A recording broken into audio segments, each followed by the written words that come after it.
Music from the Great Depression to the Second World War and the Atomic Age. You're listening to Out of the Attic on 91 FM, WSUP, Platteville. Now, after you guys split up with Bill Haley, did you stay in contact with him at all or not? No. No? We never saw any of the Comets. I saw Bill in 1975. I was in the real estate business in California and saw an ad in the paper that Bill was playing in a local bar, or a local nightclub, I should call it, in Hayward, California. And I lived only about 20 miles from there. So I took my ex-wife, my ex-in-laws, with me one night, and we went over to see Bill. Saw his show, and went back stage, and he just was so cordial. He hugged me and said, "Hey, it's good to see you." And he introduced me from the stage as his original bass player on Rock Around the Clock and all of his hit records. And I invited him to come to dinner at my home. And he said, "I can't come, Marshall." He said, "My wife's got me all booked out with other friends." But he says, "I'm doing a little drinking now." He says, "I'm drinking about a fifth of tequila every day." And I said, "Bill, that stuff is not good for you." But he didn't drink when I worked with him in the 50s. Bill was as sober as a judge all the time that I worked with him. And he had his problems and we had ours, and and things just evolved. And then 5 years later, here he upped and kicked a bucket. 55 years old. Bill died on February 6th of 1981. 55, young man. A lot of musicians from that era passed away way too early. They lived a hard life. Somebody wrote a song called "Gonna Live Hard, Live Fast, Love Hard, and Die Young." And that's what a lot of them did.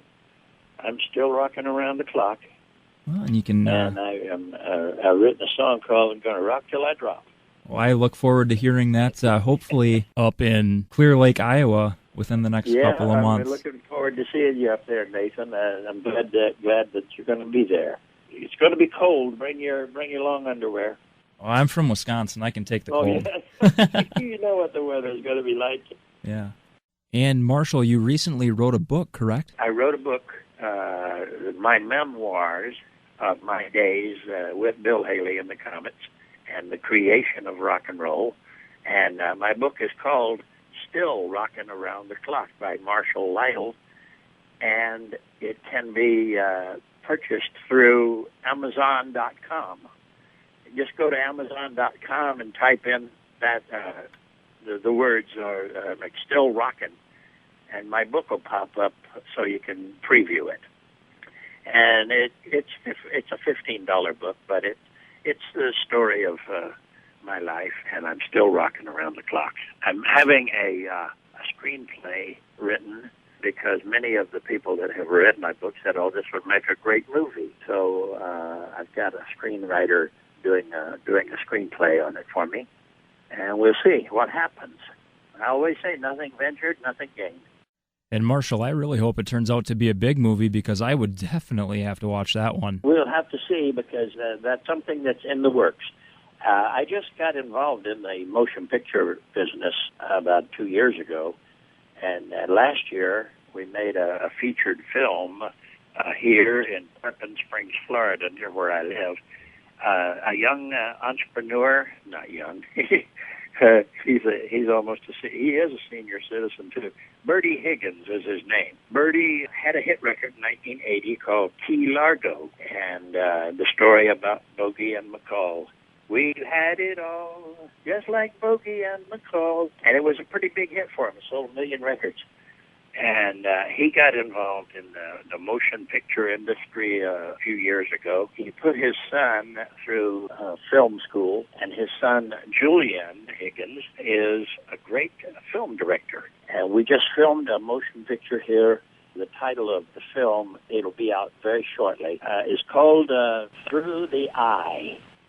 Now, I'll explain what that means. The eye in the drug business back in the 70s is a piece of water between Cuba and Cozumel, Mexico, a strip about 200 or 300 miles wide, where the airplanes fly 100 feet over the water and bring marijuana and contraband drugs into America.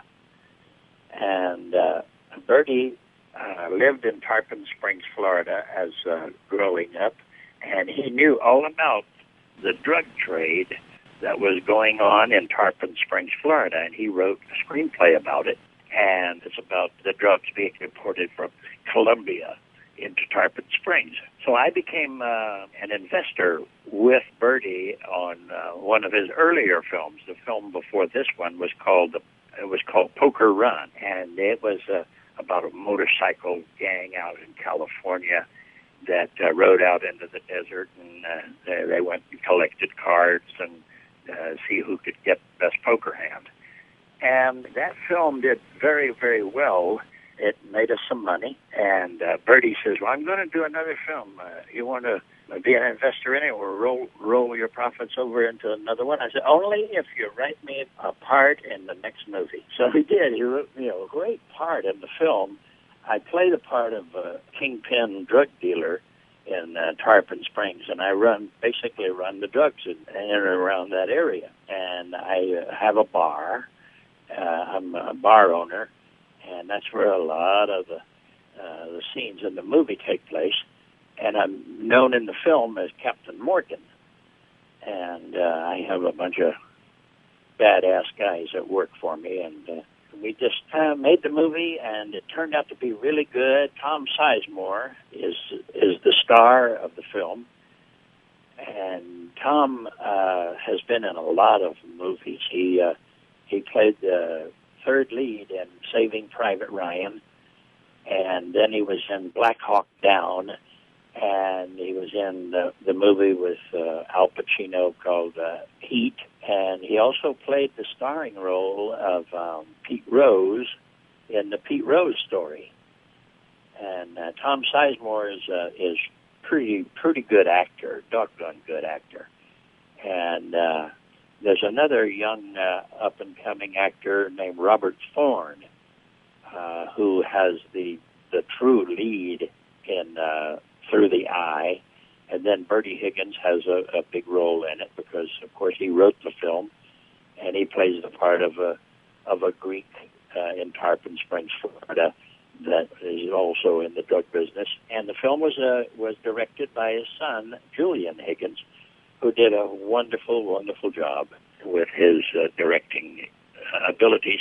And we filmed it in 17 days and brought the movie in at budget. And Bertie is, as we're speaking right now, making a deal with one of three major film distributors in Hollywood. He's negotiated with Warner Brothers, Sony, and DreamWorks. And one of them will end up being the producer or the national distribution of our film. And it should be in the theaters within a month or two, and then on DVD and on the telly. So that's what I've been doing. Hey, thank you very much, Marshall. I really appreciate all the great information and great education that I got today about Bill Haley's Comets and you personally, and just really the history of rock and roll, and actually the history of rock around the clock, too. So it's been great talking with you today, and I look forward to meeting you in February at